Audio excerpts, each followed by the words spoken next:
Hello everyone, আমাদের বাড়িতে আজ উঠান ঢালাইয়ের কাজ চলছিল। আমি ভিডিও শেয়ার করেছিলাম। কিছুটা ঢালাই দেওয়ার পরেই ভারী বৃষ্টি শুরু হয়ে যায়। তো বৃষ্টির কারণে 1-1.5 ঘন্টা পর্যন্ত কাজ থেমেছিল। এখনও হালকা বৃষ্টি পড়তেছে, তবে শ্রমিকরা কাজ শুরু করে দিছে। রাইয়ান দাঁড়িয়ে দাঁড়িয়ে তা দেখতেছে।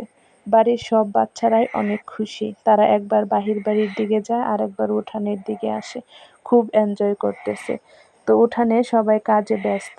কেউ কোদাল দিয়ে উঠান সমান করে দিচ্ছে, আবার কেউ ঢালাই এনে ঢেলে দিচ্ছে, কেউ বা কাঠ দিয়ে ঢালাইটা সমান করে নিচ্ছে। এখন কিন্তু সন্ধ্যা হয়ে যাচ্ছে। শ্রমিকরা তাড়াহুড়া করতেছে যেন কাজটা তাড়াতাড়ি শেষ করতে পারে। তো এখন কিন্তু মোটামুটি অনেকটা শেষ হয়ে এসেছে, আর কিছুটা রয়েছে। তো রাত 8টা বাজে কাজ কমপ্লিট হয়েছে। সবাই দোয়া করবেন যেন সারা রাত বৃষ্টি না হয়। আসসালামু আলাইকুম।